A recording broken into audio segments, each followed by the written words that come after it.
sa počas rozhovoru pozeráš niekomu na pery, môže si myslieť, že sa mu páčiš. Ale ak sa dívaš na jeho čelo, bude sa cítiť zastrašený a neistý. Tu je 6 psychologických faktov a trikov, ktoré ti pomôžu ovládnuť situácie. Posledný je najlepší.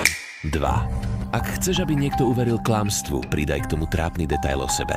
3. Namiesto ospravedlnenia prepáč, pri chybe alebo meškaní povedz ďakujem za trpezlivosť. Tým presunieš pozornosť z chyby na ich trpezlivosť. 4. Ak sa nevieš rozhodnúť medzi dvoma možnosťami, hoď si mincov. Skutočný trik je, že kým je minca vo vzduchu, často si uvedomíš, čo naozaj chceš. Ver svojmu pocitu bez ohľadu na výsledok. 5. Ak chceš prejsť bez povšimnutia, vojdi alebo výjdi sebavedomo, ako by si to tam vlastnil. Neváhaj a nepozeraj sa dookola.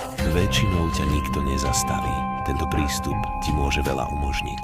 Viacej takýchto psychologických trikov nájdeš v mojom e-booku, kde ťa naučím, ako ovládnuť čokoľvek a kohokoľvek. Link je v bio.